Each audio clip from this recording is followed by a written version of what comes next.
오늘 이 예배에 오신 여러분들 진심으로 환영하고 축복합니다. 오늘은 맥주 감사 주일입니다. 한 해 동안 하나님이 우리에게 베풀으신 은혜를 감사하는 시간입니다. 오늘 마음껏 하나님 앞에 감사할 수 있기를 바랍니다. 우리 하나님께 감사의 박수 올려드리겠습니다. 하나님 감사합니다. 그와 더불어 오늘은 교회 이전 감사예배를 하나님 앞에 드리는 날인데요. 지금 여전히 대한민국을 비롯해 전 세계가 코로나 바이러스로 홍역을 치르고 있잖아요. 그래서 참 이 예배를 드리기에 앞서서 여러분들을 초청하고 싶었는데 그렇게 하는 것이 적합하지 않겠다라는 생각을 하고 간소하게 우리 교회 성도들을 중심으로 이렇게 예배를 드리게 되었습니다. 제가 이 날을 상당히 기다렸어요. 기다리면서 그 전부터 오늘 교회 이전 총예배는 요한계시록 3장에 등장하는 빌라델비아 교회를 가지고 설교를 해야 되겠다 그런 생각을 했어요. 왜냐하면 빌라델비아 교회의 특징이 뭐죠? 적은 능력을 가지고 주의 말씀을 지키고 믿음을 배반하잖아요. 적은 교회였어. 적은 능력밖에 없는 교회였어요. 그런데 하나님의 말씀을 지키고 큰 일을 행했던 교회였던 그리고 소아시아 7교회 중에 칭찬 들었던 교회잖아요. 책망 없이 칭찬 들었던 교회. 그러니까 우리 나눔교회를 바라보면서 우리 나눔교회가 정말 이 새로운 터전에서 새로운 마음으로 빌라델비아 교회같이 적은 능력을 가지고 큰 일을 행하는 교회가 되면 좋겠다.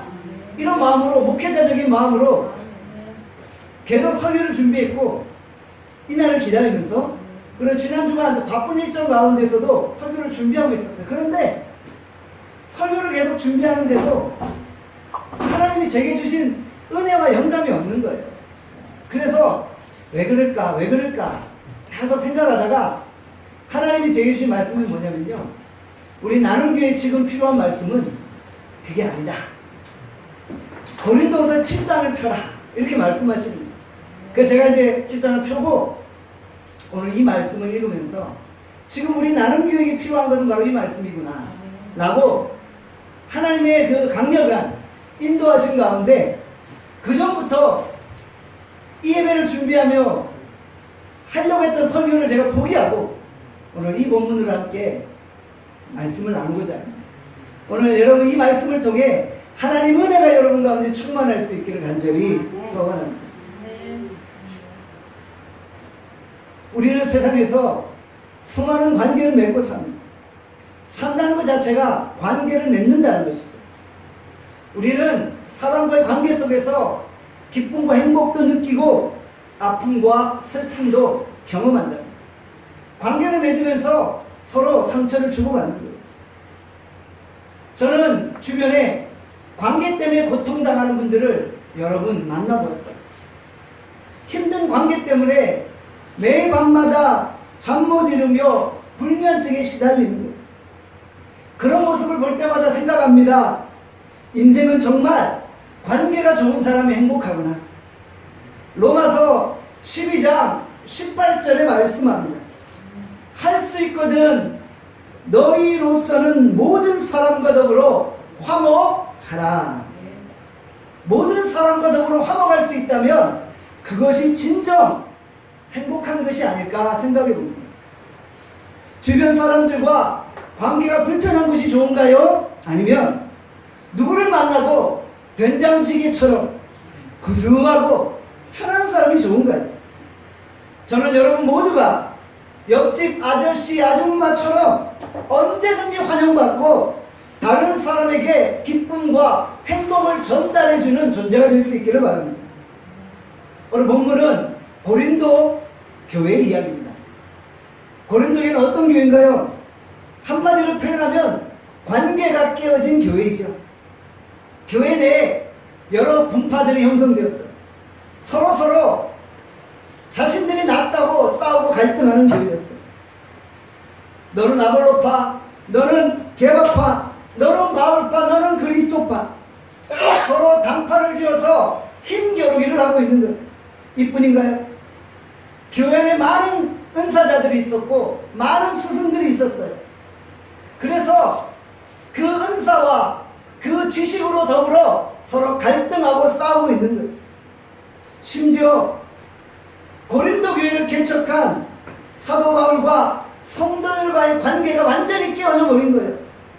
거짓 교사들이 고린도 교회 안에 침투했어요. 그래서 바울은 사기꾼이다.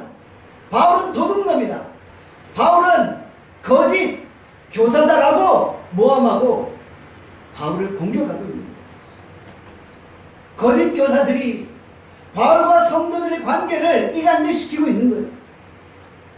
고린도 교회는 모든 관계가 다 산산조각 무너진 교회였다는 것이죠.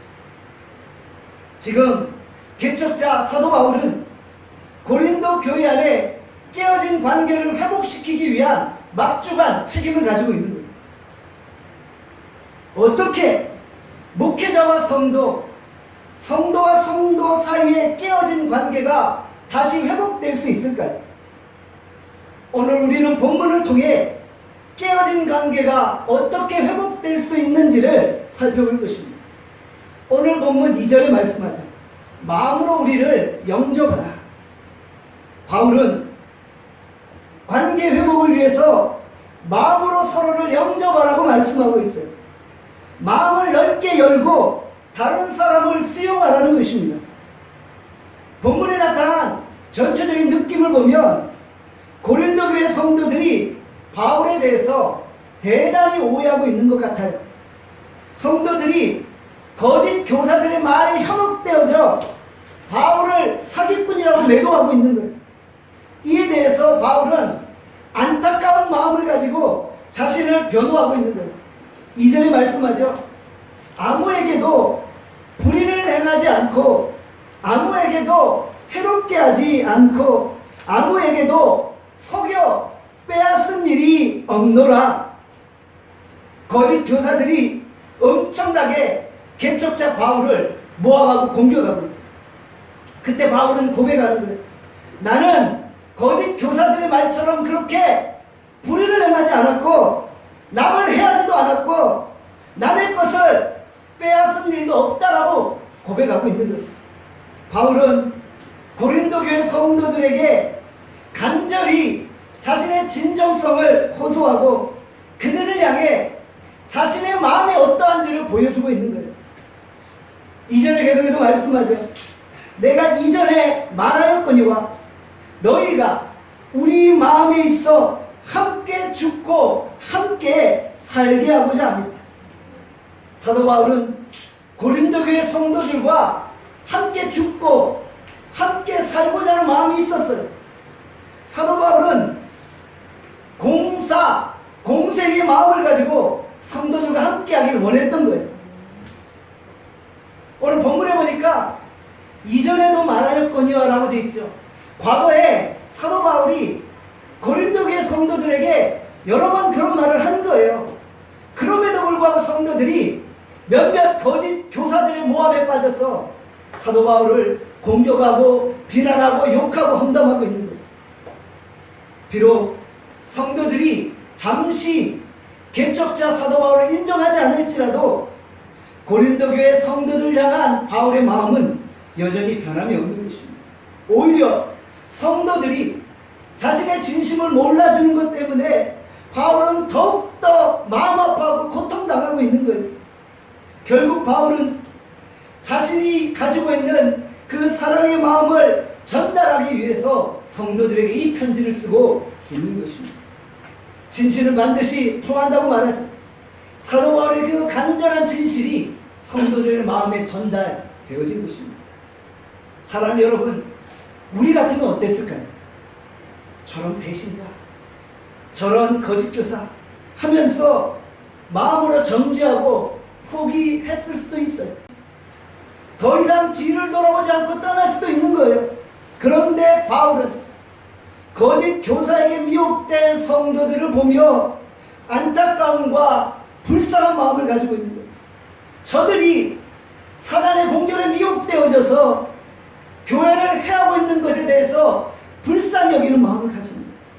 성도들이 지금 거짓 교사에 미혹되어져서 잘못된 길을 가고 있기에 바울은 끝까지 그들을 권면하고 있는 것입니다.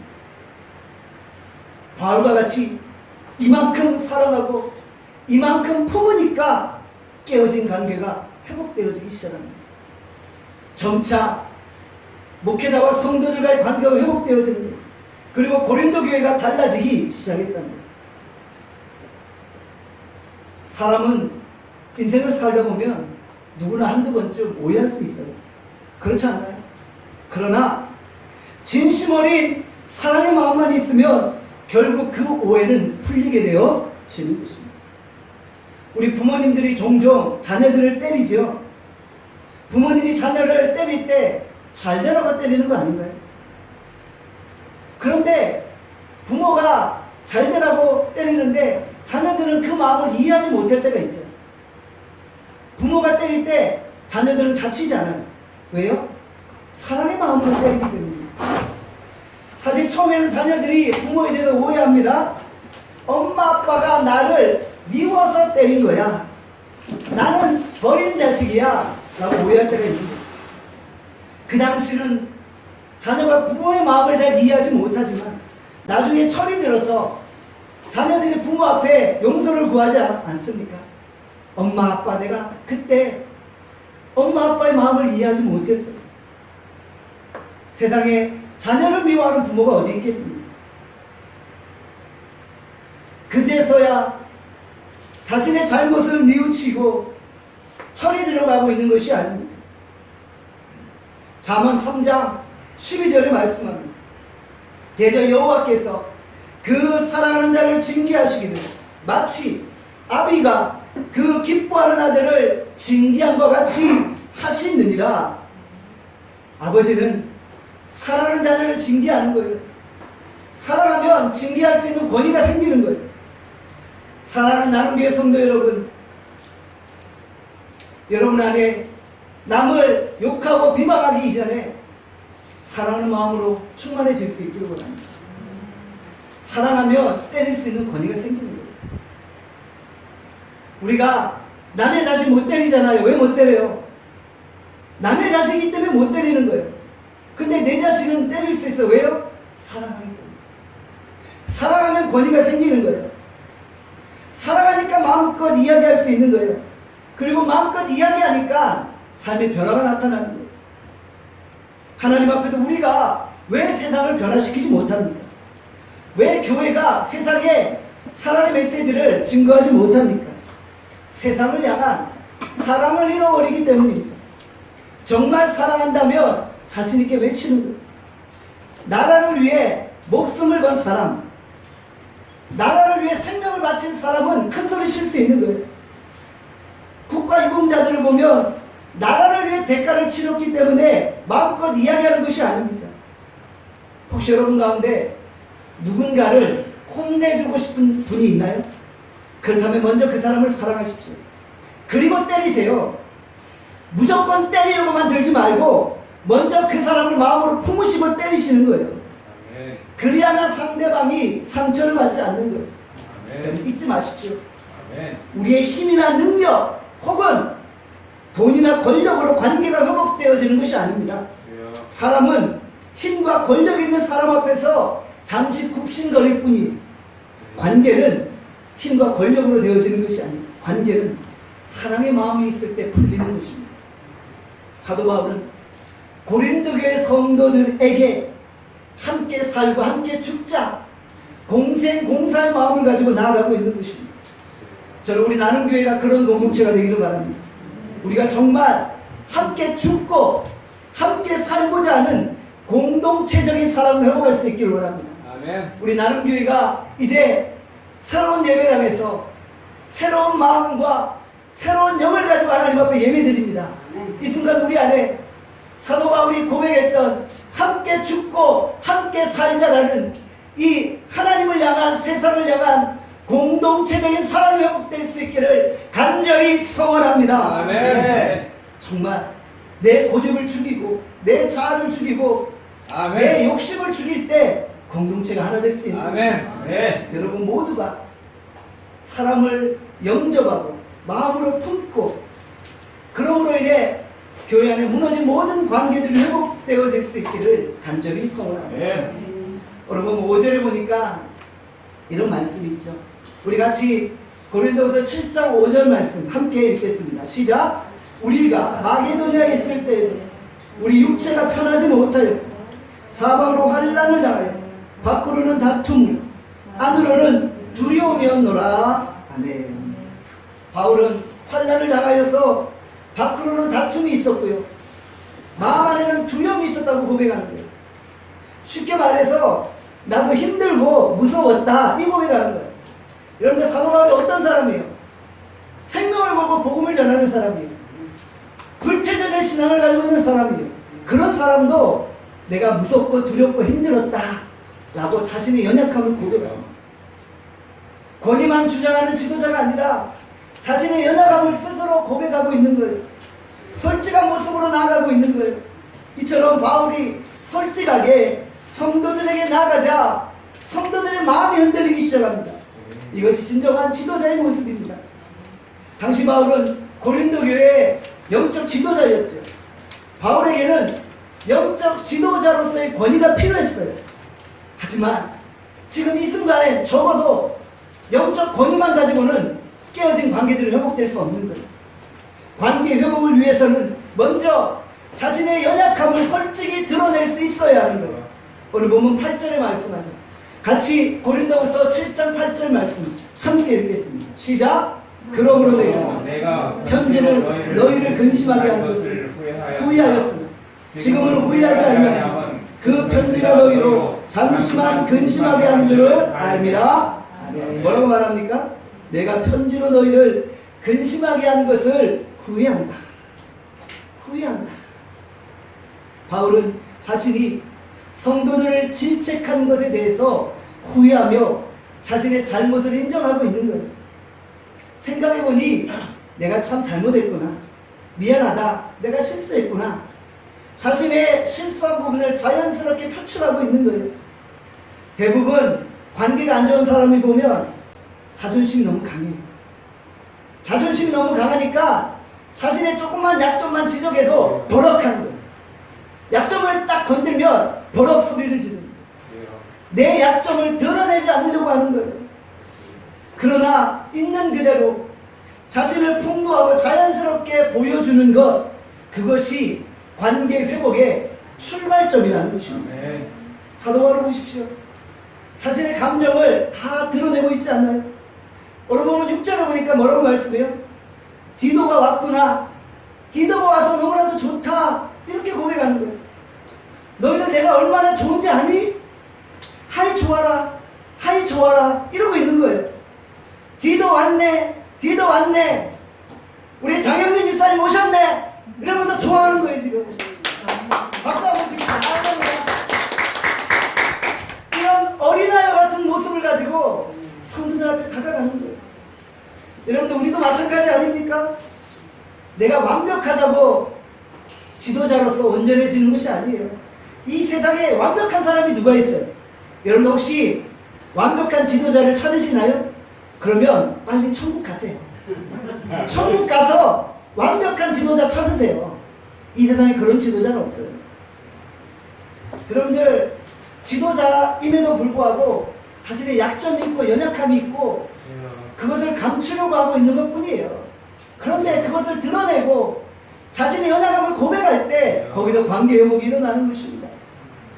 여러분들, 우리가 내가 아닌 다른 사람으로 살 때 너무나 사는 것이 거추장스럽지 않습니까?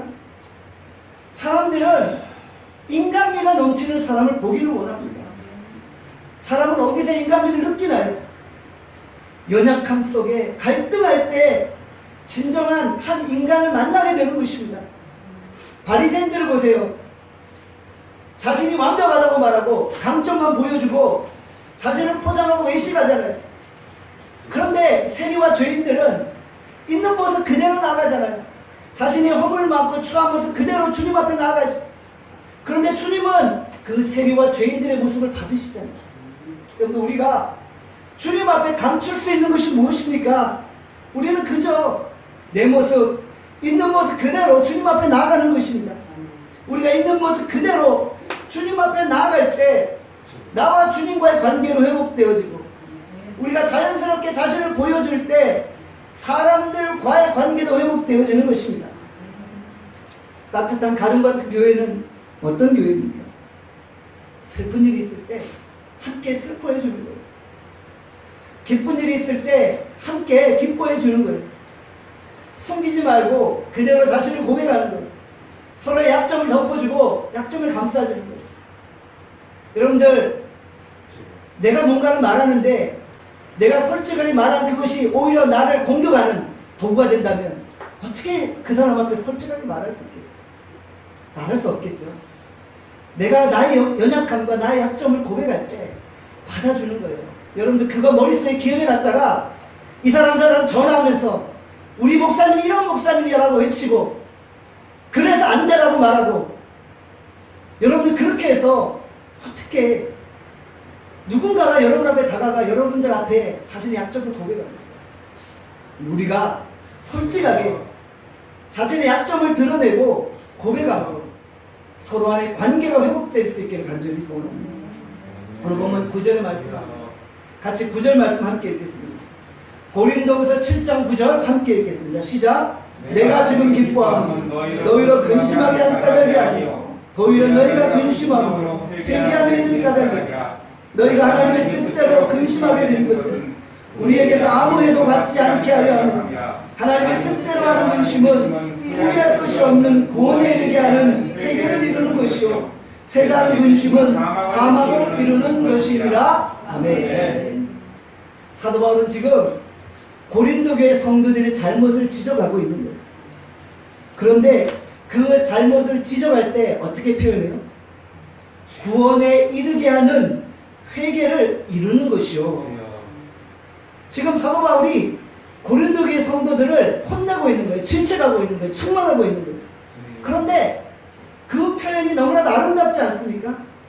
성도들을 위해 내가 근심하고 있는데 그 근심은 단순한 근심이 아니라 구원에 이르게 하고 예수님을 닮아가게 하고 성화의 가족으로 나아가게 하는 근심이라고 표현하고 있는 거예요. 사도 바울은 마치 언어의 마술사 같아요. 똑같은 책망을 해도 얼마나 긍정적이고 얼마나 긍정적인 표현을 하고 있습니다. 똑같은 책망을 해도 사도 바울은 너무나도 긍정적인 표현을 쓰고 있는 거예요. 우리의 말에서 긍정적인 표현은 매우 중요합니다. 빌레몬서를 보십시오. 노예 오네시모가 주인을 떠나 도망쳤어요. 그런데 바울은 오네시모에 대해서 빌레몬서에서 이렇게 편지를 씁니다. 그때 바울은 오네시모에 대해서 이렇게 표현합니다.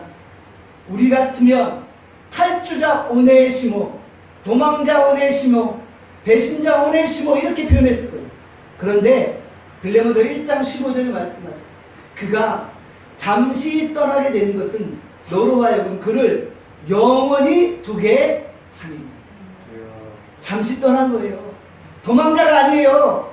배신자가 아니에요. 주인을 배신하고 떠난 게 아니라 너와 더 오래 있고 싶어서 잠시 방황하고 있는 것이다 라고 표현하고 있는 거예요. 아주 완곡한 표현이 아닙니까? 양쪽 다 상처를 주지 않아요. 주인 빌레몬과 오네시모 모두에게 상처를 주지 않고 지혜로운 표현을 쓰고 있는 거죠. 그리고 빌레몬은 이 사도 바울의 편지를 보고 흔쾌히 종 오네시모를 다시 영접하고 있는 거예요. 바울의 몇 마디 말이 종과 주인 사이에 깨어진 관계를 다시 회복시킨 것입니다. 사랑하는 여러분, 모든 관계는 말로써 인해 깨어집니다. 모든 관계는 또 말로써 회복되어지는 거예요. 자꾸 싸우는 사람을 보면 남의 약점에만 초점을 맞춰요. 그저 머릿속에 남의 약점만 들어가 있는 거예요. 그래서 입을 열기만 하면 남의 약점을 계속 지적하는 거예요. 그리고 자꾸 남을 비하하고 남을 무시하고 남을 모함하는 거예요. 자꾸 부정적인 말, 무리한 말, 남을 험담하는 말을 하는 거예요. 결국 그로 인해 관계가 깨어지고 마는 거예요. 사랑하는 여러분, 부정적인 말이 아니라 긍정적인 말을 할 수 있기를 바랍니다. 다른 사람의 장점을 바라보고 위로해주고 격려해주고 세워주는 언어를 사용할 수 있기를 바랍니다. 아멘. 말은 곧 여러분의 인격을 보여주는 것입니다. 말하는 걸 보면요, 그 사람의 인격이 드러나요. 아멘. 여러분들 말 한마디 한마디가 여러분의 얼굴입니다. 아멘. 주변 사람 가운데 거칠고 투박하고 공격적인 말을 하는 분들이 있어요. 그런 말투로 인해 얼마나 많은 사람들에게 상처를 줘요. 그 사람이 인기만 하면 갈등과 분쟁과 싸움이 일어나요. 그런 사람을 보며 우리는 뭘 생각해요? 아, 공사 중이구나. 공사 중이구나. Unconstruction. 길거리를 지나다 보면 공사 중 표지판이 있지 않습니까?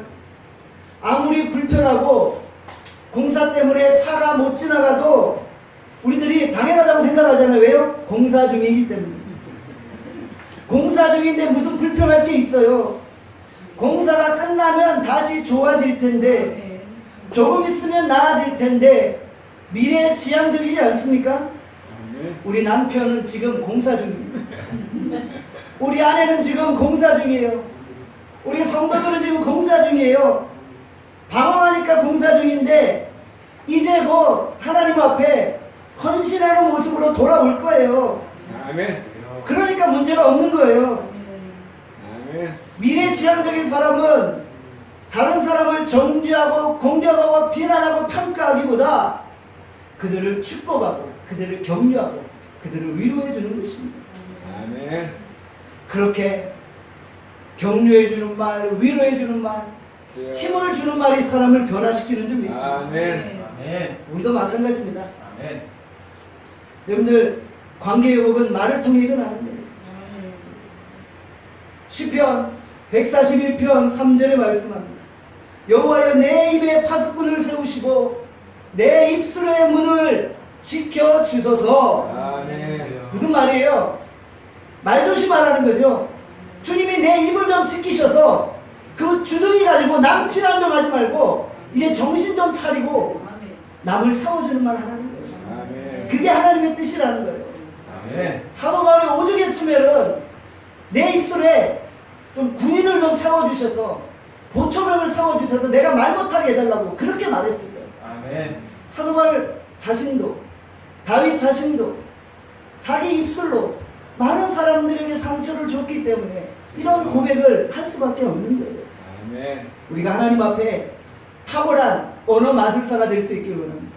그래서 이 땅에서 깨어진 모든 관계들이 회복될 수 있기를 원합니다. 아멘. 우리가 기도할 때 주여 나에게 언어의 은사를 주십시오. 고백할 수 있기를 원합니다. 우리 함께 고백합시다. 주여, 주여 나에게 언어의 은사를 주시옵소서. 주시옵소서. 이사야 50장 4절에 말씀합니다.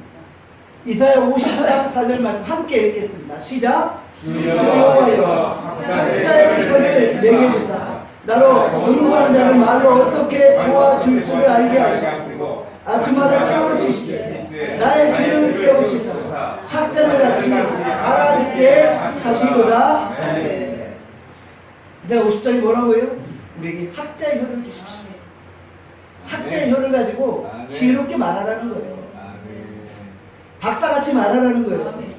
아멘. 남을 격려해주는 언어의 마술사가 되라는 거예요. 아멘. 저는 이것보다 더 큰 축복이 없다고 생각합니다. 아멘. 우리가 하나님 앞에 이런 모습으로서는 귀한 믿음의 종들이 되시길 바랍니다. 아멘. 민수기 14장 28절에 말씀하죠. 그들에게 이르기를 여호와의 말씀에 내 삶을 두고 맹세하노니 너희 말이 내 귀에 들린 대로 내가 너에게 행하리니. 아멘. 하나님이 뭐라고 말씀하세요? 우리가 말한 대로 행하신다. 아멘. 우리가 자꾸 부정적인 말하면 그 부정적인 말 때문에 내가 말하는 거예요.